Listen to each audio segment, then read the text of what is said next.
नमस्कार, news room live देख रहे हैं आप। आपके साथ मैं हूं अर्पिता आर्या। आज सबसे पहले न्यूज रूम में बात उस खबर की जिसने सबका दिल दहला दिया। एक लड़की जो भरोसा करके एक लड़के के घर रहती है, लिव इन रिलेशनशिप में रहते हैं, और जब बात शादी की आती है तो उस लड़की की टुकड़ों टुकड़ों में काटकर हत्या कर दी जाती है। मल्लिका, 16 दिनों की वो मिस्ट्री और अब ये राज से पर्दा उठ चुका है और जिसने भी इस खबर के बारे में सुना, दिल दहला देने वाला ये पूरा मामला है। किस तरह से एक लड़की ने विश्वास किया, प्यार किया और बदले में उसके साथ क्या हुआ। मल्लिका जी, अर्पिता जी, बहुत धन्यवाद। नमस्कार, आपके साथ मैं हूं सईद अंसारी। और इस खबर ने सबको हिलाकर रख दिया। जिसने भी सुना उसके रोंगटे खड़े हो गए। दरिंदगी की सारी हदें इस खबर ने पार कर दी है और इस वक्त बड़ी खबर आ रही है। बिल्कुल। और देखिए, 5 महीने तक जब लड़की की कोई खोज खबर नहीं मिली तो परिवार वालों ने जाकर पुलिस थाने में शिकायत दर्ज कराई। उस जगह पर पहुंचे जहां लड़की उस लड़के के साथ रह रही थी। दरअसल ये मुंबई की लड़की जो कि दिल्ली में शिफ्ट हो गई जब परिवार वालों ने हामी नहीं भरी इनके रिलेशनशिप को लेकर। उसके बाद बकायदा वो अपने उस आफ्ताब के साथ, अपने साथी के साथ दिल्ली आकर रहने लग जाती है। और यहाँ आकर जब वो शादी की बात करती है तो आफ्ताब को ये नागवार गुजरता है और उसके बाद उसकी हत्या कर देता है। और ये समझिए आप, टुकड़ों टुकड़ों में उसको काटकर उसको शिफ्ट करता है। हालांकि अब उसकी गिरफ्तारी हुई है तो वो खुद बता रहा है कि लाश के कितने टुकड़े किए और कहां कहां इसको डिस्पोज किया। आफ्ताब क्यों हत्या की? आफ्ताब कुछ बोलेंगे? अरे यार सलाम जाएगा, हम कार के नीचे देखना। आफ्ताब कुछ बोलेंगे? आफ्ताब क्या रिलेशन था श्रद्धा के साथ? आफ्ताब कब से रिलेशन था श्रद्धा के साथ? भाई और नहीं आ रहा, केवल दो। आफ्ताब कब से रिलेशन था श्रद्धा के साथ? आफ्ताब कब से जानते थे आप श्रद्धा को? आफ्ताब आप कब से जानते थे श्रद्धा को? आफ्ताब आप श्रद्धा को कब से जानते थे? आफ्ताब आप श्रद्धा को कब से जानते थे? आफ्ताब क्यों हत्या की? आफ्ताब कुछ बोलेंगे? अरे यार सलाम जाएगा, हम कार के नीचे देखना। आफ्ताब कुछ बोलेंगे? आफ्ताब क्या रिलेशन था श्रद्धा के साथ?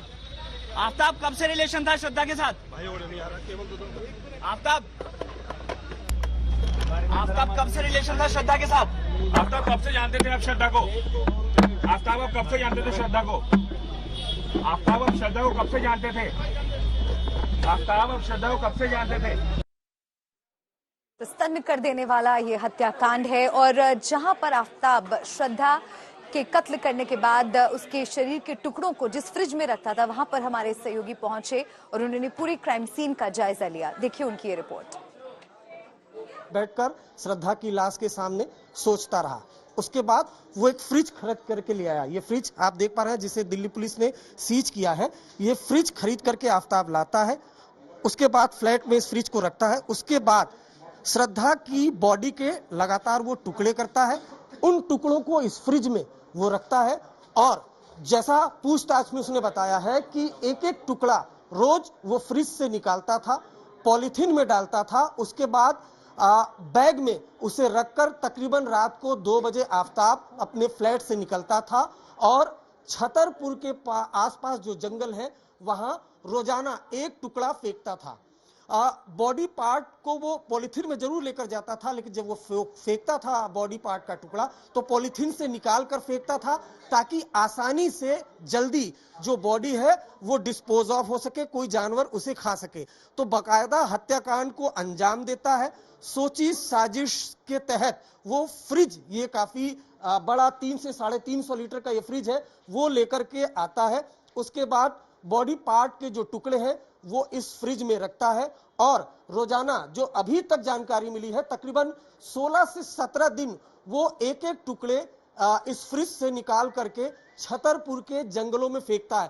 तो एक तो जघन्य हत्याकांड, श्रद्धा की गला दबा के वो हत्या करता है। उसके बाद लाश के पास बैठकर वो घंटों ये सोचता है कि कैसे लाश को ठिकाने लगाना है। सूत्रों के मुताबिक जो आफ्ताब है उसने सेफ का कोर्स भी किया हुआ है। इस वजह से उसे एक्सपीरियंस था।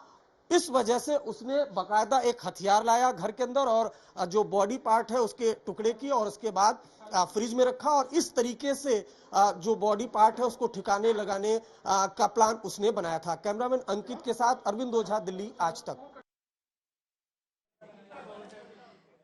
तो आपने देखा अरविंद ओझा वहां पर पहुंचे जहां पर श्रद्धा के कत्ल करने के बाद उसके लाश के टुकड़ों में काटने के बाद वो फ्रिज में रखता था। यानी कि आप इसे समझ सकते हैं कि कितना खतरनाक ये पूरा हत्याकांड है। और अब हम आपको बताते हैं, इससे जुड़ी कुछ और जानकारी हम आपको देते हैं। आफताब ने 300 लीटर का फ्रिज खरीदा था, लाश के टुकड़े वो फ्रिज में रखता था। और श्रद्धा की अगर बात करें तो वो आफताब के साथ ही दिल्ली आई थी मुंबई से। लाश के टुकड़े उसने इसके बाद जंगल में फेंके। शादी के लिए श्रद्धा उस पर दबाव बना रही थी। और आफताब ने कैसे इस पूरे हत्याकांड को अंजाम दिया, वो हर रोज एक टुकड़ा फेंकने के लिए जाता था। आफताब से झगड़ा होने के बाद माना जा रहा है कि आफताब ने उसका कत्ल किया। मुंबई का रहने वाला है आफताब और श्रद्धा के साथ उसका रिश्ता था। श्रद्धा की हत्या की आफताब ने और श्रद्धा मुंबई की रहने वाली थी और आफताब के साथ ही वो दिल्ली आई थी। हत्या के आरोपी ने श्रद्धा की लाश के कई टुकड़े किए थे और धीरे धीरे उन्हें वो ठिकाने लगाता रहा। और दरिंदगी की ये पूरी कहानी जिस किसने भी सुनी रोंगटे खड़े हो गए। कुछ दिनों पहले दिल्ली पुलिस को मुंबई पुलिस ने जानकारी दी कि श्रद्धा वॉकर नाम की लड़की गायब है और उसके परिवार वालों ने गुमशुदगी की रिपोर्ट दर्ज कराई। इसके बाद दिल्ली पुलिस एक्शन में आई और टेक्निकल सर्विलांस की मदद से आरोपी आफताब के घर पर पहुंच गई। आफताब से पुलिस ने पूछताछ की और फिर सारा राज सामने आया। अब जरा सोचिए, जिस इंसान से प्यार किया वही बेरहम कातिल निकला। आफताब ने श्रद्धा का बेरहमी से कत्ल किया। मुंबई के रहने वाले थे श्रद्धा और आफताब दोनों, और आफताब के साथ श्रद्धा दिल्ली आई थी। और आपको हम ग्राफिक्स के जरिए लगातार देखिए इस खौफनाक हत्याकांड से जुड़ी जानकारी भी दे रहे हैं। कत्ल की पूरी कहानी आपको दिखा रहे हैं, कैसे उसने सबूत मिटाने की कोशिश की ये भी हम आपको लगातार दिखाने की कोशिश कर रहे हैं। अरविंद ओझा हमारे साथ जुड़ गए हैं। अरविंद से हम और ज्यादा जानकारी लेते हैं। अरविंद, वाकई इस खबर के बारे में जैसे जैसे जानकारी सामने आ रही है रोंगटे खड़े हो रहे हैं। बेहद ये गंभीर मामला है, इसमें अभी क्या ताजा जानकारी आपके पास? जी देखिए, बेहद खौफनाक की हत्याकांड है। और मैं आपको बताऊं, जो आफताब है अभी तक उसका कोई आपराधिक रिकॉर्ड भी सामने नहीं आया है। और आपको बताऊं कि दोनों ही अच्छी फैमिली से बिलोंग करते हैं, चाहे श्रद्धा की बात की जाए, चाहे आफताब अमीन पूनावाला की बात की जाए। दोनों ही अच्छी फैमिली से आते हैं। मुंबई में दोनों की मुलाकात हुई, कॉल सेंटर में वो काम करते थे, वहां से लव अफेयर चला है। श्रद्धा की फैमिली वाले इसका विरोध कर रहे थे, जिसके बाद आफताब ने श्रद्धा से शादी का वादा किया। दोनों दिल्ली आते हैं, साउथ दिल्ली के छतरपुर इलाके में एक फ्लैट किराए पर लेते हैं और कुछ दिन तक रहने के बाद उन दोनों में झगड़े होते हैं। आफताब ने कबूल किया है कि उसने जो हत्याकांड है वो सडन प्रोवोकेशन में दोनों के बीच झगड़े हुए, जिसके बाद उसने इस हत्याकांड को अंजाम दिया। लेकिन उसके बाद फ्लैट के अंदर लाश मौजूद रहती है। वो प्लान बनाता है कि उस बॉडी को कैसे डिस्पोज ऑफ करना है, कैसे ठिकाने लगाना है। उसके बाद वो एक छोटी आरी लेकर आता है, श्रद्धा की बॉडी के कई टुकड़े करता है पीस में। उसके बाद वो फ्रिज लेकर आता है। फ्रिज की तस्वीरें हमने आपको दिखाई, जिसे दिल्ली पुलिस ने सीज किया है। उस फ्रिज में उन टुकड़ों को रखता है और रोजाना एक टुकड़ा वो बाकायदा छतरपुर के पास एक जंगल है वहां पर ठिकाने लगाता है। तो इस तरीके से इस हत्याकांड को अंजाम दिया। आफताब की उम्र बहुत ज्यादा नहीं है, आपको बताऊं, और बेहद संपन्न परिवार से भी है, अच्छी फैमिली से बिलोंग करता है। लेकिन जिस तरीके से इस हत्याकांड को अंजाम दिया और हत्याकांड के बाद जिस तरीके से उसने बॉडी को ठिकाने लगाने का प्लान बनाया, जाहिर सी बात है वो रोंगटे खड़े कर देने वाला है। जी बिल्कुल अरविंद, और जिस तरह से आप एक एक जानकारी बता रहे हैं, ऐसा लगता है कि मानो किसी शातिर क्रिमिनल ने सोच समझकर एक हत्या को अंजाम दिया और उसके बाद सबूत मिटाने के लिए वो किस हद तक गया ये भी आप हमें लगातार बता रहे हैं। लेकिन ऐसा आखिर श्रद्धा और आफताब के बीच क्या हुआ कि आफताब इस तरह से हैवान बन बैठा? क्या इससे जुड़ी जानकारी भी मिल पाई है पुख्ता तौर पर? देखिए, दो बातें सामने आई हैं, दो बातें अभी तक सामने हैं जिसको पुलिस पुख्ता करने की कोशिश करेगी। एक तो जो लिविंग में रहते थे आफताब और श्रद्धा, परिवार वालों का कहना है कि शादी का झांसा दिया था उसने। वहीं दोनों यहाँ पर लंबे वक्त से लिविंग रिलेशन में रहते थे। आफ्ताब का कहना था कि पूछताछ में उसने ये बताया है पुलिस वालों को कि दोनों के बीच झगड़े होते थे और किसी न किसी बात को, और वो झगड़े फिर बड़ा रुख अख्तियार कर लेते थे। उसके बाद एक दिन 18 मई को झगड़ा होता है जिसमें काफी दोनों के बीच बहस होती है और उसके बाद वो श्रद्धा की गला दबा के हत्या कर देता है। तो श्रद्धा शादी के लिए दबाव बना रही थी, एक वजह यह भी हो सकती है, लेकिन आफ्ताब ये फिलहाल बता रहा है कि दोनों के बीच झगड़े होते थे छोटी मोटी बातों को लेकर, और एक दिन वो झगड़ा काफी बड़ा हो गया, बहस काफी ज्यादा हो गई, जिसके बाद उसने गला दबा करके हत्या कर दी। तो ये दो मोटिव अभी तक सामने आ रहे हैं। हालांकि आफ्ताब से अभी लंबी पूछताछ होगी, क्योंकि अभी बॉडी के जो कई टुकड़े हैं वो पुलिस बरामद नहीं कर पाई है। अभी जो टुकड़े बरामद भी हुए हैं उनकी डीएनए सैंपलिंग कराई जाएगी ताकि ये पता चल सके कि वो श्रद्धा की बॉडी है या नहीं है। लेकिन आपको बताऊं कि जब मुंबई पुलिस ने दिल्ली पुलिस से संपर्क साधा और जब दिल्ली पुलिस ने आफ्ताब को हिरासत में लिया तो पहले तो उसने मना कर दिया कि श्रद्धा तो यहाँ है नहीं और महीनों पहले वो जा चुकी है। लेकिन जब सस्टेन इंटरोगेशन किया गया आफ्ताब से, तब उसने कबूल किया कि उसने श्रद्धा की हत्या कर दी है गला दबा करके। उसके बाद उसकी बॉडी के टुकड़े किए, फ्रिज खरीद करके लेके आया, उस फ्रिज में बॉडी के टुकड़े रखे और उसके बाद रात को 2 बजे वो एक टुकड़ा निकाल करके ठिकाने लगाने जाता था। ये भी पुलिस ने बताया है कि जो टुकड़ा बॉडी का होता था उसको पॉलिथीन में डालता था, लेकिन जब फेंकने जाता था तो वो पॉलिथीन हटा देता था ताकि जो बॉडी है वो आसानी से डिस्पोज ऑफ हो सके, आसानी से कोई जानवर का टुकड़ा उसे खा सके। तो पूरी तरीके से जो सबूत है वो मिटाने की कोशिश की थी और कामयाब भी रहा था, क्योंकि मई की ये घटना, आपको बताऊं, मई की ये पूरी वारदात है और नवंबर में इस पूरे हत्याकांड का खुलासा हुआ। पड़ोसियों को भी इसकी जानकारी नहीं हो पाई, इतने शातिराना ढंग से उसने इस कत्ल की वारदात को अंजाम दिया। यानी कुल मिलाकर उसके कबूलनामे के आधार पर ही अब आगे इन्वेस्टिगेशन चल रही है। इस पूरे मामले को लेकर पुलिस की तरफ से क्या कुछ कहा गया है वो भी आपको सुनाते हैं।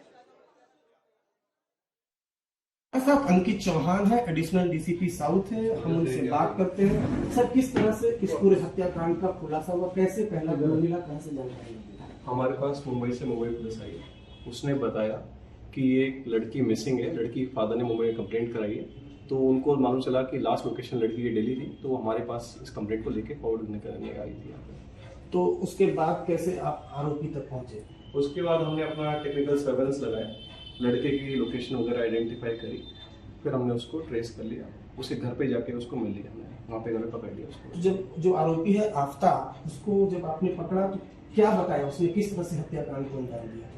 स्टार्टिंग में तो उसने यही बताया था कि लड़की चली गई है, लड़की उसके पास नहीं थी, लड़की काफी महीने पहले चली गई है। बट उसने बाद में जो बताया, जब थोड़ा ठीक से पूछताछ हुई, सस्टेन्ड इंटरोगेशन हुई, क्वेश्चनिंग हुई, तब उसने बताया कि लड़की को उसने मार दिया था, लड़की गला दबाया पहले, फिर लड़की बॉडी डिस्पोज ऑफ कर दी। क्या ये भी सामने आया है कि पहले गला दबाकर हत्या की है, उसके बाद लाश के कई टुकड़े किए हैं? सर, इस टाइप की चीजें बताई उसने कि ऐसा कुछ किया है उसने। मतलब क्या बॉडी के टुकड़े किए? हाँ। तो उसके बाद क्या, किस तरह से, क्या रोजाना बॉडी के टुकड़ों को फेंकने जाता था या एक साथ फेंक? थोड़ा उसके टाइम गैप पे बॉडी के टुकड़े फेंके, अलग अलग जगह पे टुकड़े फेंके। तो कुछ बॉडी पार्ट्स आपने रिकवर किए? कुछ चीजें रिकवर हुई हैं, लगती हैं बॉडी पार्ट्स हैं, बट अभी it is too early to say कि भाई किसके बॉडी पार्ट्स हैं। सर, क्या ये बताया आफ्ताब ने क्यों हत्या करी थी श्रद्धा की, किसी वजह से? ये कहते हैं कि आपस में झगड़े होते थे, देवर इन लिव इन रिलेशनशिप, तो कुछ झगड़े वगड़े हुए, कई बार चीजें बेकाबू हो जाती थी, इस बार चीजें आउट ऑफ कंट्रोल हो गई और उसकी हत्या कर दी। तो ये क्या जो मर्डर था वो सडन प्रोवोकेशन था या प्लान बना कर आया था मर्डर? इसके वर्जन के अकॉर्डिंग तो सडन प्रोवोकेशन था, सडन प्रोवोकेशन हुआ, चीजें आउट ऑफ कंट्रोल हो गई और उसने तो जो बॉडी पार्ट है उसके टुकड़े किस चीज से किए, क्या वो रिकवर हुआ, किस चीज से किए? अभी वो चीजों पे इन्वेस्टिगेशन चल रही है। तो आप जैसा बता रहे हैं कि उसने गुमराह करने की भी कोशिश की, क्योंकि मर्डर तो मई में कर लिया था ना? स्टार्टिंग में उसने बताया कि लड़की चली गई है, छोड़ के चली गई है, तो स्टार्टिंग में थोड़ा ऐसा लगा इससे गुमराह कर रहा है, बट उसने थोड़ा सस्टेन्ड इंटरोगेशन हुआ, चीजें खुल के सामने आ गई। अच्छा, हत्याकांड मई में अंजाम दिया? मई। तो अभी उससे पूछताछ चल रही है, पूछताछ चल रही है। शुक्रिया हमसे बात करने के लिए। अंकित चौहान जिन्होंने बताया कि जो आफ्ताब है, शुरुआत में उसने गुमराह करने की कोशिश की थी जब पुलिसकर्मियों ने उनसे पूछा था, लेकिन उसके बाद जब कड़ाई से पूछताछ की दिल्ली पुलिस ने, तब जाकर इस पूरे मामले का खुलासा हुआ और आफ्ताब ने कबूल किया कि उसी ने इस हत्याकांड को अंजाम दिया। कैमरामैन अंकित खंडेलवाल के साथ अरविंद ओझा, दिल्ली आज तक। अरविंद ओझा लगातार हमारे साथ बने हुए हैं, उनसे और जानकारी लेने की कोशिश करते हैं। अब जिस तरह से इस पूरे मामले की गुत्थी अब सुलझती जा रही है और जैसे जैसे जानकारी सामने आ रही है, एक बात तो साफ है कि बहुत ही शातिराना अंदाज में आफताब ने इस हत्याकांड को अंजाम देने की कोशिश की। लेकिन इसमें परिवार वालों की भूमिका इस वक्त क्या है? क्या परिवार वाले मुंबई से दिल्ली पहुंच चुके हैं? क्योंकि बताया जा रहा है दोनों ही लोग मुंबई से थे। क्या उनके परिवार की तरफ से भी कोई स्टेटमेंट आया है इस पूरे मामले को लेकर? क्या कोई बातचीत? अरविंद जी देखिए, मैं आपको बताऊं, इस तरीके से हत्याकांड को अंजाम दिया गया कि जो बेटी है उसकी लाश के टुकड़े तक पुलिस को कहीं ना कहीं तलाशने पड़ रहे हैं, तो आप समझ सकती हैं उसकी परिवार की हालत क्या होगी। परिवार फिलहाल मुंबई में ही है और मुंबई पुलिस से लगातार वो संपर्क में है और मुंबई पुलिस दिल्ली पुलिस से लगातार संपर्क में है। फैमिली उसकी आई भी थी तलाशते हुए, आपको बताऊं, जो श्रद्धा है उसको, और उसके बाद ही इन सब पूरे मामले से पर्दा हटा है। तो परिवार फिलहाल गमजदा है। अभी तक वो बात करने की हमने कोशिश की थी, वो नहीं किया, लेकिन पुलिस को उन्होंने जरूर ये बताया कि शादी का झांसा देकर ही जो आफताब है वो श्रद्धा को लेकर दिल्ली आया था मुंबई से, और उसके बाद उसने हत्याकांड को अंजाम दिया। आपको बताऊं, आज तक के पास FIR की कॉपी भी है जिसमें बाकायदा जब मिसिंग की कंप्लेंट दर्ज कराई थी श्रद्धा के परिवार वालों ने, तो बाकायदा उसमें ये लगाया है, उसमें बाकायदा कहा है कि आफताब जो अमीन पूना वाला है उसी ने श्रद्धा को गायब किया है। तो FIR कॉपी में साफ साफ जो श्रद्धा का परिवार है उसने सिर्फ एक ही शख्स पर उंगली उठाई है, वो है आफताब, और दिल्ली पुलिस ने भी कातिल के तौर पर एक ही शख्स को गिरफ्तार किया है, वो आफताब। वारदात से जुड़े फ्रिज जो है वो बरामद किया है सबूत के तौर पर। फ्रिज को फॉरेंसिक एग्जामिनेशन कराई जाएगी दिल्ली पुलिस की तरफ से। उदयपुर में जो रेलवे ट्रैक उड़ाया गया, अब उसकी जांच शुरू हो गई है, लेकिन ये जांच शुरू हुई है आतंकी एंगल से।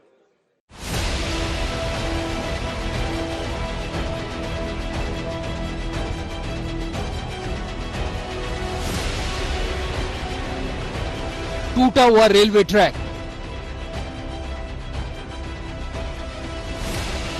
के दोनों ओर विस्फोटक के निशान।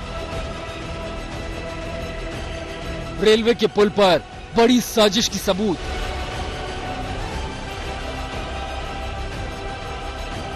उदयपुर अहमदाबाद रेल लाइन पर शनिवार रात हुए विस्फोट ने हर किसी को चौंका दिया। सुरक्षा एजेंसियों को अलर्ट मोड पर ला दिया, क्योंकि 31 अक्टूबर को पीएम मोदी ने इस ट्रैक का उद्घाटन किया था और 2 हफ्ते बाद अब इस ट्रैक को डेटोनेटर के जरिए निशाना बनाया गया। विस्फोट के लिए सुपर पावर 90 विस्फोटक का इस्तेमाल किया गया। अब मौके पर पहुंची टीम हर एक पहलू की जांच कर रही है। FSL जांच के बाद और जानकारी सामने आने की बात कह रही है।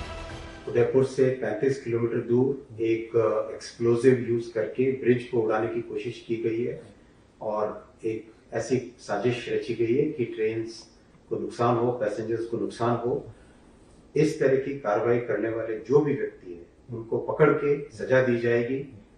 ATS की टीम, NIA की टीम, रेलवे की RPF की टीम, सब की सब जैसे ही खबर मिली थी अर्ली मॉर्निंग साइट पे पहुंच के इन्वेस्टिगेशन कर रही है और लॉजिकल एंड तक लिया जाएगा। जो भी इसमें शामिल है उनको पनिश किया जाएगा। पटरी वो टूटी हुई है और जांच कर रही है टीम, और वो टीम जब जांच की अपनी रिपोर्ट देगी तब पता लगेगा कि किस वजह से हुई है। लेकिन सबसे बात ये है कि रेल को डूंगरपुर ही रोक दिया गया प्रशासन ने, और वहाँ पर सारे यात्री उतर गए, सकुशल हैं, और उन सभी यात्रियों को बसों से, रोडवेज की बसों से और प्राइवेट बसों से इंजाम सरकार ने करवाकर उनके गंतव्य स्थान पर छोड़ दिया है। तो किसी भी यात्री को किसी तरह की कोई भी दिक्कत नहीं आई है, और बहुत एक जो हादसा हो सकता था ईश्वर की कृपा से और लोगों की सजगता से, जो लोग सजग थे उन्होंने जो रिपोर्ट किया। बताया जा रहा है कि ओड़ा पुल के पास देर रात लोगों ने विस्फोट की आवाज सुनी। जब लोग मौके पर पहुंचे तो देखा कि रेलवे लाइन पर बारूद पड़ा है। पुल पर लाइन से नट बोल्ट भी गायब मिले। ट्रैक पर लोहे की पतली चादर भी उखड़ी हुई मिली। गांव वालों ने रेलवे को इस बारे में बताया। किसी हादसे से पहले अधिकारियों को चेताया। धमाके के बाद उदयपुर अहमदाबाद रेलवे मार्ग और पुल का बारीकी से निरीक्षण किया जा रहा है। धमाके की साजिश रचने वालों की गिरफ्तारी का प्रयास किया जा रहा है। कोशिश यही है कि जल्द से जल्द पूरी साजिश का पता लगाया जाएगा। रेलवे ट्रैक पर धमाका कर बड़ी साजिश रचने वालों को गिरफ्तार किया जाएगा। उदयपुर से जय किशन शर्मा के साथ आज तक ब्यूरो। तो दिल्ली में करीब 5 महीने के बाद कत्ल का एक मामला सामने आया। एक लड़का और एक लड़की मुंबई से दिल्ली आए, एक दूसरे से प्यार करते थे, एक दूसरे के साथ रहना चाहते थे, शादी करते थे, लेकिन किस तरह से उस लड़के ने उस लड़की की हत्या कर दी और एक एक कर अब जानकारी सामने आ रही है जो कि सन कर देने वाली है। सेठ जी बिल्कुल मल्लिका जी, समझ में नहीं आता और अर्पिता जी कि कैसे आप किसी के साथ एक रिश्ते में रहे हैं, लंबे समय तक उसके साथ रहते हैं और फिर इतनी दरिंदगी के साथ उसकी हत्या कर देते हैं। और सोचिए, एक फ्रिज खरीदा और टुकड़े, पहले गला दबाया, फिर उसके टुकड़े टुकड़े किए, फिर उसको डिस्पोज करने के लिए हर रोज वो अलग अलग टुकड़ों को ले जाकर जंगलों में फेंका करता था। फ्रिज रखा, उसमें संभाल कर वो रखता था उसी जंगल से जहां पर अब उसके बताने के बाद पुलिस की टीम पहुंची और हंडिया वहां से मिली है। किस तरीके से वहां चीजें मिली हैं, एक रिपोर्ट हम आपको वहीं से दिखाते हैं। पार्टनर का गला घोंटकर हत्या करी और उसके बाद तकरीबन 35 टुकड़े कर दिए। बताया जा रहा है 18 मई को आफ्ताब नाम के इस लड़के ने श्रद्धा नाम की अपने लिव इन पार्टनर की हत्या करी और उसके बाद अगले 18 दिनों तक छतरपुर के जंगलों में उस बॉडी के टुकड़ों को डंप किया। मैं मौजूद हूं उसी जगह पर जहां पर ये रात को 2 बजे के तकरीबन अपने घर से निकलता था ताकि किसी को शक ना हो। और ऐसे ही जंगलों में, दरअसल ये जो पूरा इलाका है ये छतरपुर फूल मंडी के 100 फुटा जो रोड है उसके अगल बगल के जंगल हैं जहां पर ये तमाम जगह पर आप देख सकते हैं बेहद सुनसान ये इलाका है और ऐसी ही जगह पर वो डंप करता था। ये भी एक ऐसा स्थान है जहां पर बताया गया है कि वो श्रद्धा की जो बॉडी है उसके टुकड़े करने के बाद यहां पर लाकर लाश के टुकड़ों को छुपाया करता था और ऐसा करने के लिए वो हमेशा रात को तकरीबन 2 से 3 बजे निकलता था ताकि किसी को शक ना हो। बताया जा रहा है कि 18 मई को कुछ विवाद हुआ श्रद्धा और आफ्ताब के बीच में, जिसके बाद आफ्ताब ने अपना आपा खोया और उसके बाद इस हत्या को अंजाम दिया। बताया जा रहा है क्योंकि वो काफी पढ़ा लिखा है इसीलिए उसने अपने जुर्म को छुपाने के लिए एक फ्रिज को खरीदा, बड़ा फ्रिज, और उस फ्रिज के अंदर बॉडी को रखा, उसके लगातार टुकड़े करता रहा अगले 18 दिनों तक। और रात को क्योंकि जो बॉडी है वो सड़ने लगी थी, ऐसे में वो अगरबत्तियां जलाकर जो लाश की बदबू है उसको छुपाने की कोशिश करता था और ये जो जंगल है यहाँ पर लाकर उस लाश को, ये टुकड़े हैं उनको यहाँ पर फेंकता था, उन्हें छुपाता था ताकि किसी को शक ना हो। बाद में जब लड़की के माता पिता ने कोई खोज खबर नहीं हुई उनको अपनी बेटी की, तो उन्होंने मुंबई पुलिस में एक कंप्लेंट दर्ज कराई गुमशुदगी की, जिसके बाद मुंबई पुलिस ने इस पूरे मामले की छानबीन शुरू करी। बाद में आफ्ताब को इंटेरोगेशन पे लिया गया। शुरू में उसने मना किया, बहाने बनाए कि श्रद्धा उसको छोड़ के जा चुकी है, लेकिन बाद में जब पुलिस ने सख्ती करी उसके बाद उसने अपना जुर्म कबूला और बताया साफ तौर पर कि पहले किस तरीके से 18 मई को उसने हत्या करी और उसके लगातार 18 दिनों तक उसके बाद वो बॉडी के टुकड़े कर कर इन्हीं छतरपुर के जंगलों में लाता रहा, छुपाता रहा। मैं अभी जहां मौजूद हूं यहां पर आप देख सकते हैं कि किस तरह ये घना जंगल है, यहां पर कोई इंसानी आबादी नहीं है और आप देख सकते हैं यहां पर तमाम चीजें फैली हुई हैं। जाहिर है यहाँ पर लोग अपना मलबा, कूड़ा, ऐसी चीजें लाके डालते हैं और जाहिर है यहाँ पर इंसानी प्रेजेंस नहीं है और ऐसे में इस जगह को आफ्ताब ने चुना। अब पुलिस आफ्ताब को अरेस्ट कर चुकी है। पुलिस का साफ तौर पर कहना है उसके पास तमाम सबूत मौजूद हैं। हालांकि जिस हथियार से इस बॉडी के टुकड़े किए गए उस हथियार को अभी रिकवर करना बाकी है, लेकिन सूत्रों के मुताबिक जानकारी मिली है बॉडी के जो टुकड़े हैं वो काफी पुलिस ने रिकवर कर लिए हैं और जाहिर है पुलिस का साफ तौर पर कहना है कि इस मामले में वो तमाम सबूतों के साथ आफ्ताब को सजा दिलाने के लिए पूरी तरीके से तैयार है। पूरा पुख्ता एक वाटर टाइट केस उनके पास मौजूद है। हालांकि इस केस की जो ग्रूसम डिटेल्स हैं, जो विभत्स डिटेल्स हैं, जाहिर है उसने दिल्ली वालों को शॉक में डाल दिया है। अब कई लोग ये मांग कर रहे हैं कि सजा ऐसी हो जो आगे चलकर लोगों के लिए नजीर बने। दिल्ली के छतरपुर से मैं राहुल गौतम, आज तक के लिए। तो एक वो शख्स जिस पर पूरा भरोसा करके लड़की उसके साथ रहने चली जाती है, शादी का जब दबाव बनाते हैं तो उसकी हत्या किस कदर बेरहमी से कर दिया जाता है, गला घोटा गया और उसके बाद उसको चॉप करके, उसको काट काट के अलग अलग जगहों पर फेंकने की कोशिश की और बकायदा एक फ्रिज खरीदा, उस फ्रिज में उसके शरीर के जो कटे हुए अंग थे उन्हें रखा और उसके बाद रात में वो निकलता था और उसे जंगलों में डिस्पोज करता था। 6 महीने क्योंकि बीत गए, उससे भी शायद ये अंदाजा नहीं था कि ये केस, ये पूरा मामला खुलेगा और ये कभी पकड़ा जा सकता है, लेकिन अब जब वो गिरफ्तार हुआ है तो वाकई चौंकाने वाले खुलासे।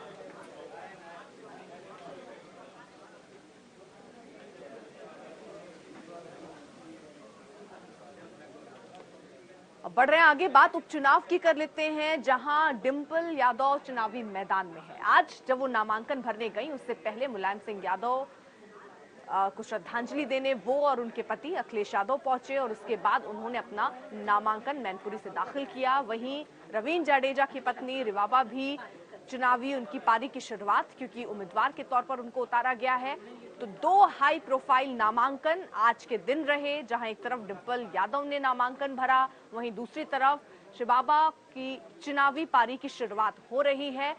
तो ये हम आपको गुजरात की तस्वीर, जहां एक तरफ रवींद्र जाडेजा की पत्नी को चुनावी मैदान में उतारा गया है, वहीं दूसरी तरफ उत्तर प्रदेश के मैनपुरी में जो उपचुनाव होने हैं, मुलायम सिंह यादव के निधन के बाद जो सीट खाली हुई है वहां से उम्मीदवार है डिंपल यादव। अब बीजेपी अभी भी इस विचार कर रही है कि कोई शाक्य उम्मीदवार इस सीट से उतारे।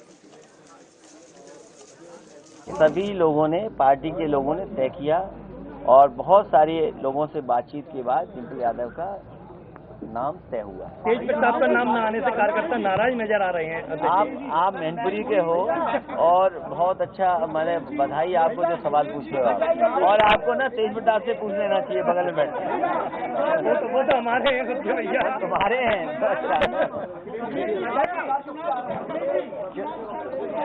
मैं चुनाव प्रचार जिस दिन से आया हूँ उसी दिन से चुनाव प्रचार कर रहा हूँ, लोगों से मिल रहा हूँ।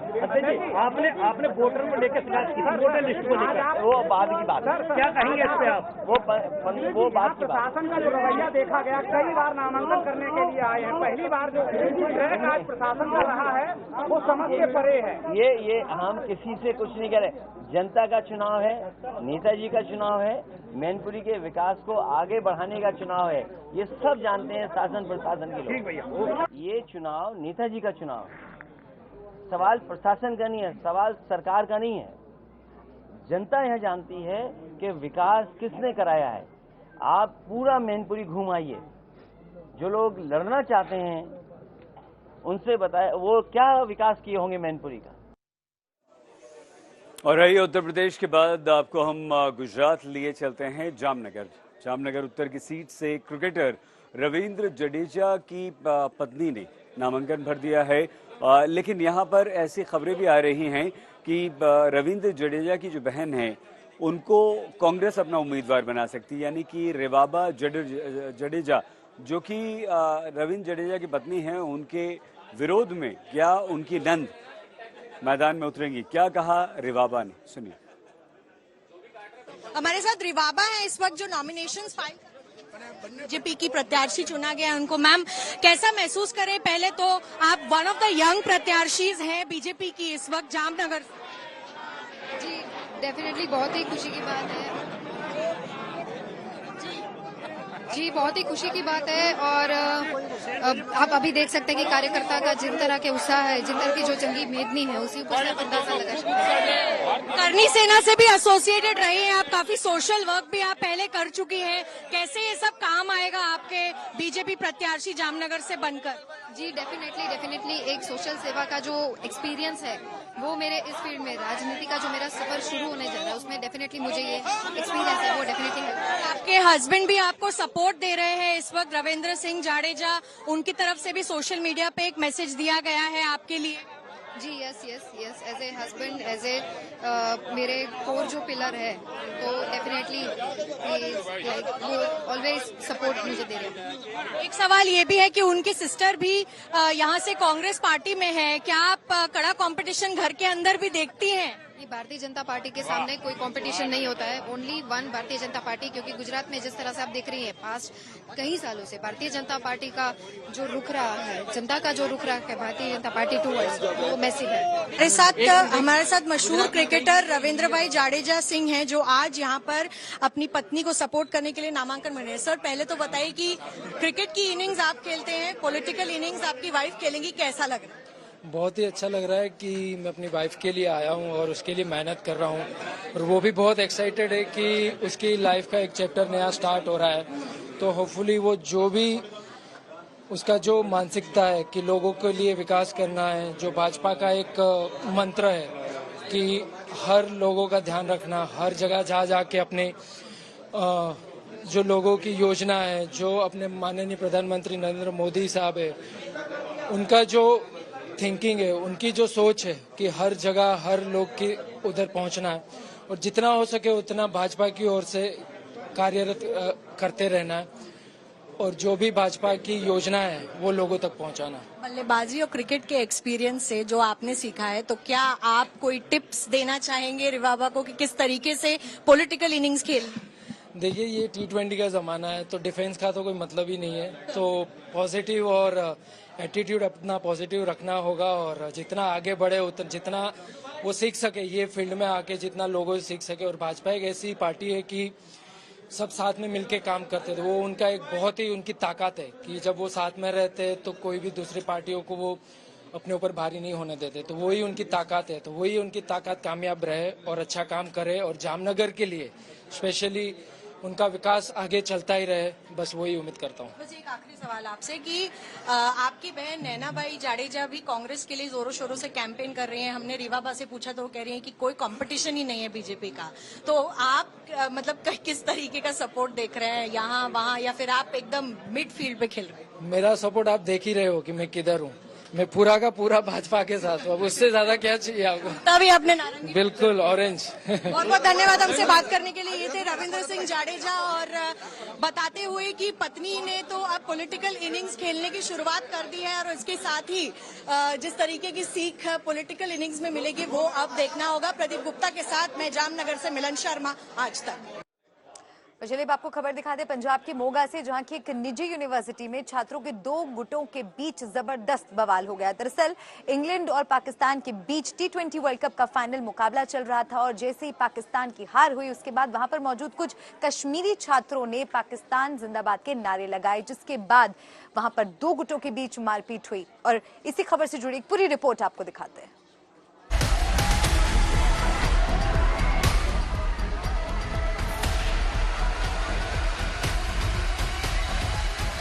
हंगामा, मारपीट और बवाल की तस्वीरें पंजाब के मोगा की हैं, जहां T20 वर्ल्ड कप के फाइनल मैच में पाकिस्तान की हार के बाद छात्रों के दो गुटों में जमकर भिड़ंत हो गई।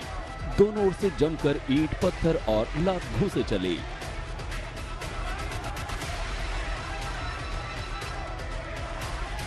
बताया जा रहा है कि एक निजी कॉलेज के हॉस्टल में 60 से 70 छात्र इकट्ठा बैठकर फाइनल मैच देख रहे थे। इंग्लैंड की जीतते ही यहां कश्मीर के छात्रों ने पाकिस्तान के समर्थन में नारे लगाए।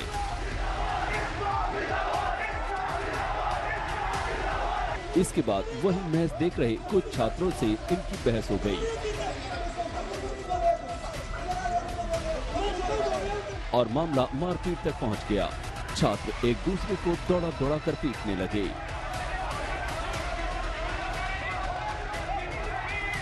हॉस्टल वार्डन ने टकराव रोकने की कोशिश की तो छात्रों ने वार्डन को भी पकड़ लिया और उनके साथ भी हाथापाई की। भड़के छात्रों ने हॉस्टल में जमकर तोड़फोड़ की और देखते ही देखते कई घंटों तक पूरा कॉलेज कैंपस जंग का अखाड़ा बन गया।